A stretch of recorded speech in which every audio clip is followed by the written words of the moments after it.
Dudes, what is happening? It's Trent here with an Undertale painting, an Undertale illustration. This is a painting for that I did for a charity book that is being created by Gamers for Good. This is a foundation that does a lot of good things. It gets gamers and artists and developers and just people who love games together to help out in their communities and also help out those in need, those people who either have been struck by tragedy, such as a loss in the family, or those who are struggling, those who are in need of food. In some cases, they help to provide funds for wheelchairs or community improvement initiatives, which is pretty awesome. It's an opportunity for gamers to help out others, and in a time when a lot of video games are sort of kind of violent and kind of promoting a lot of aggression and toxic environments. They're bringing about something that is a very positive kind of an energy that games can bring, and I think it's very appropriate for them to do something that's very Undertale themed. Ah, yes, Undertale, the game that lets you hug monsters, flirt with monsters, and stack hot dogs on your head. Yeah, it's a game that was made by I think one dude, and then he hired an artist to help him out. I'm not entirely sure about that because the guy doesn't do interviews. I'd like to imagine it's because he's self-conscious about his voice, but it might be the fact that if you're too successful, people hate you for it. I think at one point he said, I don't actually know how to program. I just use Game Maker." And I'm paraphrasing. And the fact is, to some extent, that's true. If you use Game Maker, it's not like a real programming language. Game Maker language is it's like programming language with training wheels. But you can still do a lot with this program, as clearly seen in Undertale. And this is a guy who I think he just had a tremendous sense of humor and determinations to get through like a full 2 years of development on this thing. And good God, I mean, the artwork sometimes is very needs help, and yet it's a game that's not about that, and it's clearly that the creator, the director, he knows that it's about the story, it's about the characters, it's about how those characters are interacting, and that is part of I think what is really inspiring about Undertale. It's so charming that it sort of knows what it is and it doesn't care. It's like, yeah, well, I don't think that he intended for it to sell really well. I don't think that the creator intended. He wasn't sitting in a room and going, "Ooh, what are people really gonna like go like crazy for with an indie game made on Game Maker?" I seriously doubt that. I think that this was like a project of passion. He just liked to make games, and he had a very charming sense of humor. I think he had a involvement in like a webcomic community, and people really kind of followed him because of that initially, but then in digging into the game you find that the characters are very charming, very likable, and you get to interact with them in very unique and weird ways. There is more charm and character in Undertale, in about 10 minutes of Undertale, than any Far Cry game I've played in the last 5 years, 6 years.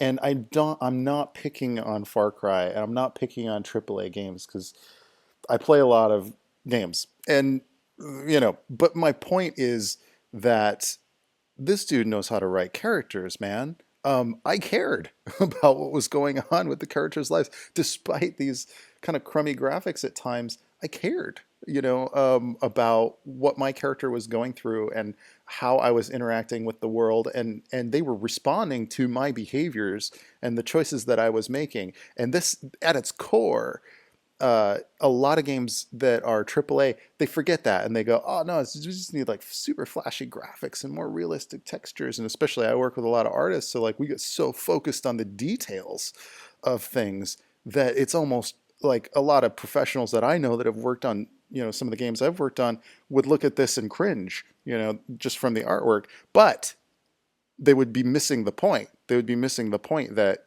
it's not as important as actually having a game with substance, and that is what Undertale has.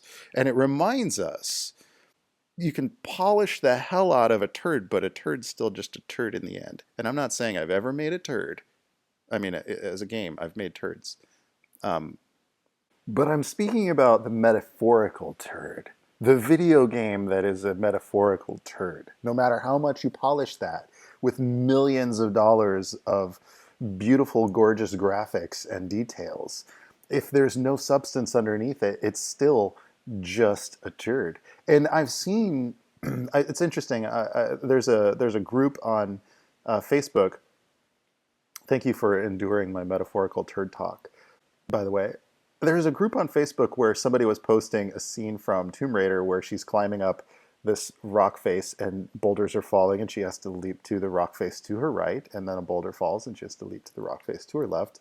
And they were sort of comparing and contrasting it to a 8-bit circle moving up a white path and then having to move to the right to dodge a block that was falling. And it just kind of made it very apparent that video games haven't really evolved much. And I'm not picking on Tomb Raider. I know some people that work on it. It's a good game. But I am saying that Undertale is a reminder that we should be focused on the user experience and what does the user feel throughout every moment of the game. Yeah, and that's all I'm going to say about that. Let's talk about the artwork. Let's talk about like this painting because I screwed up in the beginning and I completely reworked it only like a few minutes in.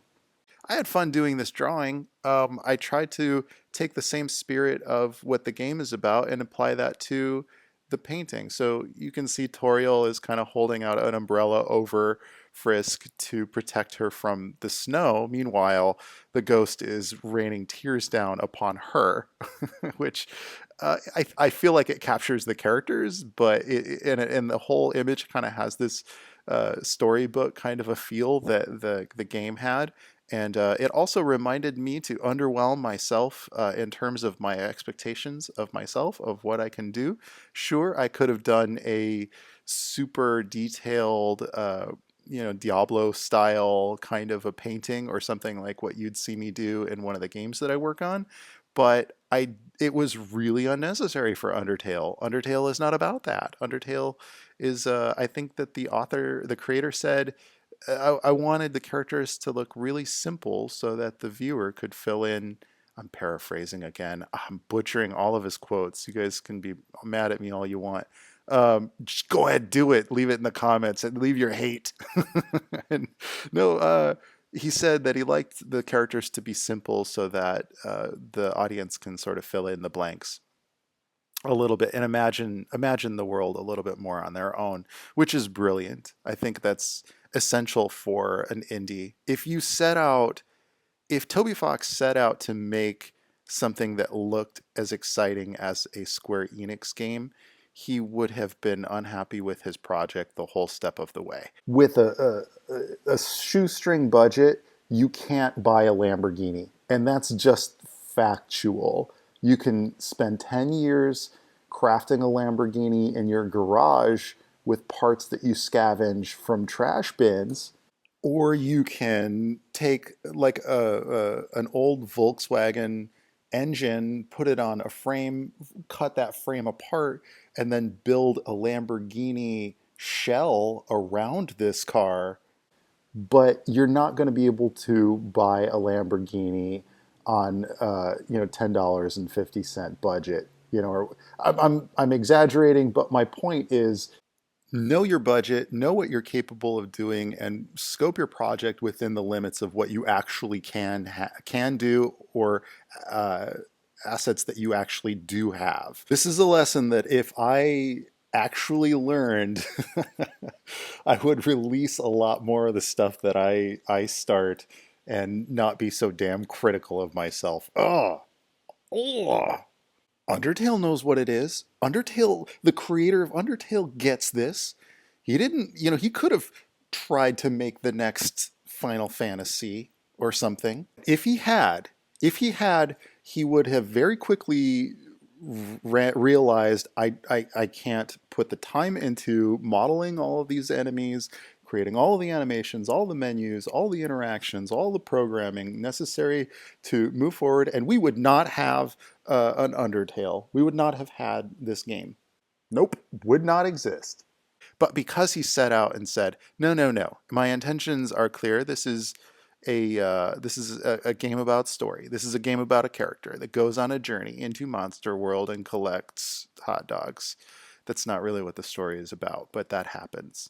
And because he was focused on what that intention was, he was able to complete it and be proud of it. I think. I don't know. I'm speculating a lot. I don't know the guy.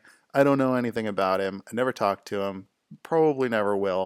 But I think he made a neat little game, and I'm inspired by it, and I love to just analyze it and break it down and do my little fan doodles for it. And I hope that you enjoyed watching it.